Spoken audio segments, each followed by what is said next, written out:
Last time I grew some China rose red radishes here, and they started to pop up after a couple days, and it might be the birds pecking up the little greens, the new greens, or it could be that something's been digging around in here, or it could be that I didn't water it for a couple days. So I re-sowed the seeds, and then I put this cage over top so it won't get bothered, and that's the only way I can ensure that it's not foolproof, because something can crawl under if it's small enough. Hi friends, this is what I was worried about. Something wreaking havoc, making holes, digging holes in my garden, and as you can see, I put these ginger branches and leaves and canna, yet whatever it is, keeps digging giant craters into my soil. And it's okay if it does that in certain parts like this pathway, that's fine.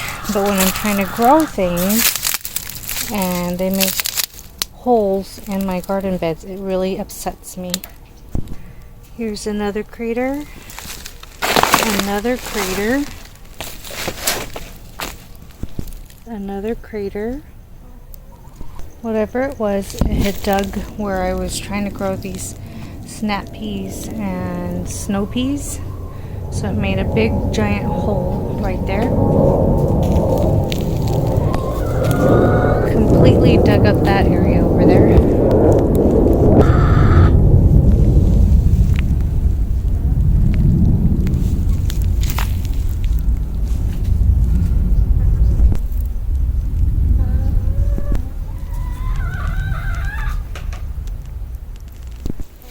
So I hadn't put a gate yet on my area, my enclosed garden bed area, because I'm still collecting cardboard.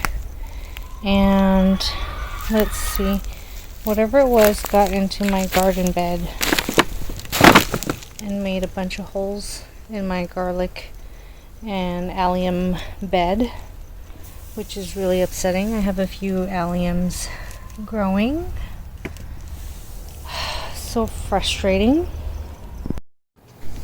Hi friends, so it's been a couple days and it doesn't look like I've progressed much, because we've been trying to save up as much cardboard as we can, collecting it from Costco and other sources, and I'm using the jugs of water to hold down the cardboard so it doesn't get blown away, and it'll further smother the weeds from growing through.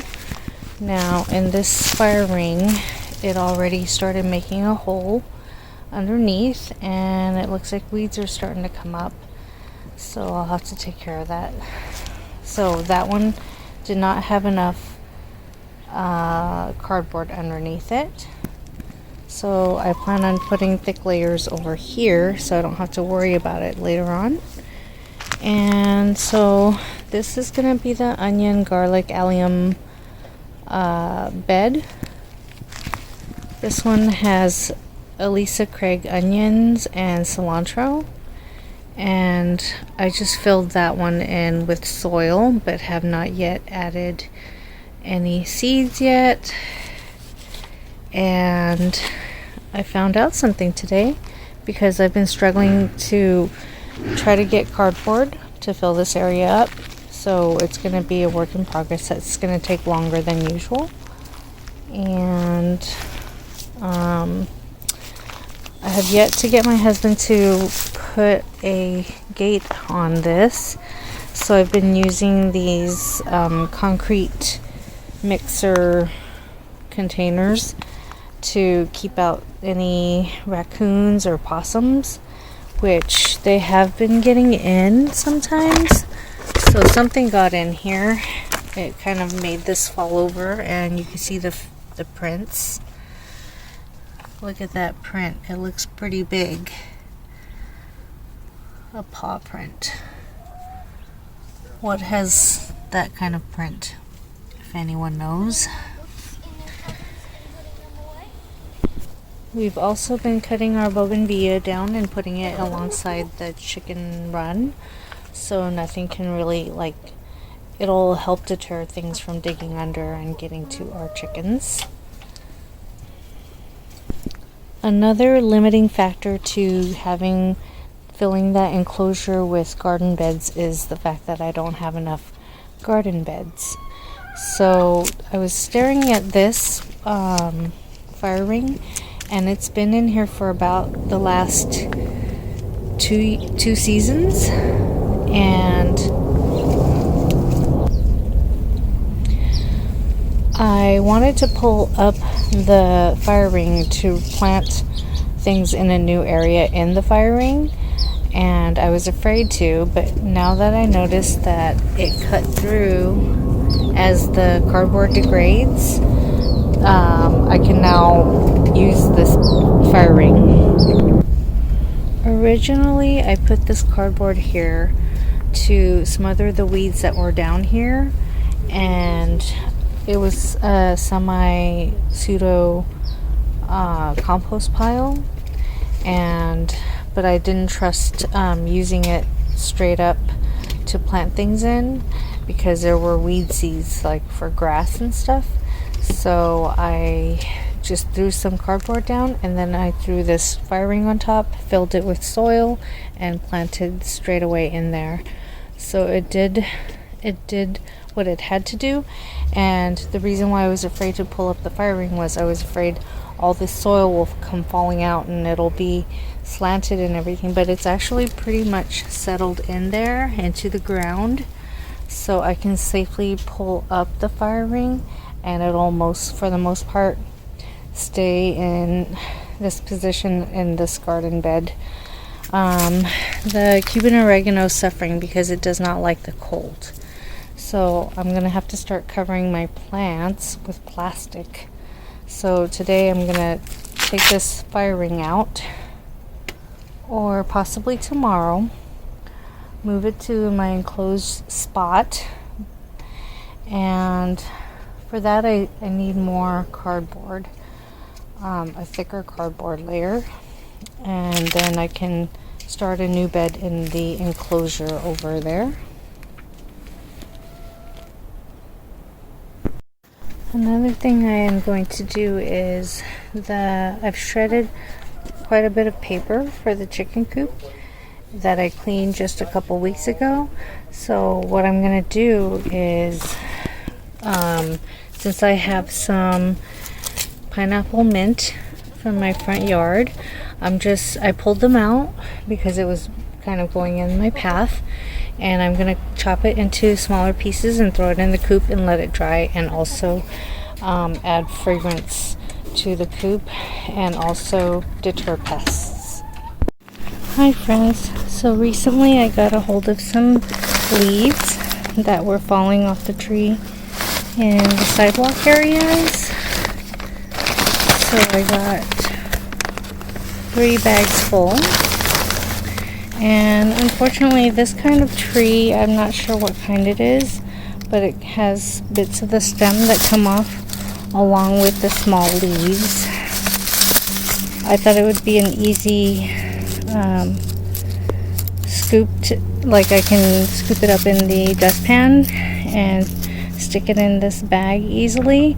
However, these stems, they're about the size of the opening of the bag, so I had to push them in, so it was a little difficult, but nonetheless it's free and I wanted it. So I'm going to pour it on my potted plants to mulch my potted plants so that they don't freeze.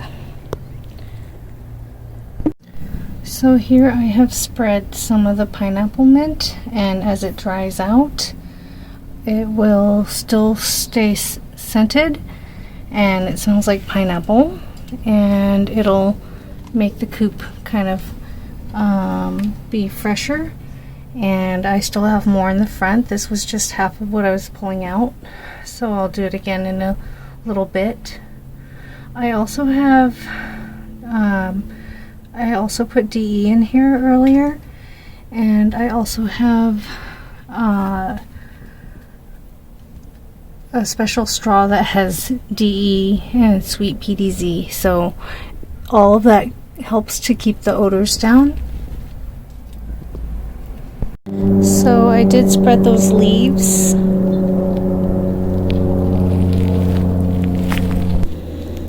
I spread them in here in my efforts to keep my garden bed warm, but I might have made a mistake.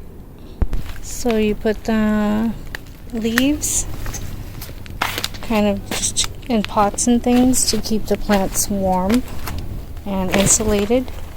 So I spread it all around here. I spread the mulch all around my perennials to kind of keep them from getting too cold. And I spread them around my potted plants and other plants that are in the ground. And I recently saw on another channel that they use these plastic bubbles on Grow Veg. Excellent channel. And you kind of keep your plants warm, wrapping them around pots and such. So I poured some over there because papayas are heavy feeders. And I threw some in some pots. It looks like a mess right now until about February. And then I'm going to plant these plants into the ground. And right now I'm not sure where to put them. So I'm just kind of putting potted plants together and near my plants that are in the ground, just kind of to insulate each other. But the mistake I made was not checking. So I'm not sure what kind of tree this is, but it has some kind of special fruit. And my guess is it's going to have some kind of seed in there, and then it's going to seed itself in my garden, which I do not want. So I may or may not have made a mistake. If I catch things growing that I don't know early on, I can pull them out. I'm so happy about this papaya. So they're heavy feeders, so I'm going to go ahead and try to push a lot of this mulch to the base of it so that it'll have a good chance of living and feeding off of the nutrients. Another thing was I had these papayas in a pot. I just threw some seeds in the pot and it grew to about this tall. And same with that other one. It grew to that tall. And they were in the pot, and I had a hard time trying to dig it out. So I had my son dig it out, and my husband and son transplanted it here. So hopefully it will not be in the way in the future, and maybe I should have divvied them out. I don't know, but I just didn't want to kill them, so I let them be. So like I said, in this garden bed I have some shallots and I have some possibly garlic growing. And in here are some Aliso Craig onions and cilantro. Hopefully they pop up. Over here I poured my transplant. I transplanted my little seedlings in here that I grew a long time ago. Some rhubarb chard and some spinach and some, it looks to me like tatsoi, but I think I used bok choy. Not sure, forgot. So that's what I got. I have one more row. I think I'm going to sow some cilantro there. And I've been giving some of my seedlings to my mom and to my sister, as well as propagating succulents for my brother, some elephant food and variegated elephant food. And I'm going to grow more seedlings tomorrow. So I'm slowly adding more cardboard to this area. I need thick layers of it so that it will not fly away, and so the weeds don't grow through it too easily. So the milk jugs are just there to hold the paper down, the cardboard, because these are relatively thin. And this roll here is the gate my husband made for me today. So basically, he curled the edge onto the other T-post, and now for this T-post, to secure it, I just have to use this bungee cord to hold it in place. So, and he says let him know if anything gets in. So it'll be a little more secure than before. And I can't do the bungee cord with just one. Well, I guess I can. There I go. So I hooked it. And there it is.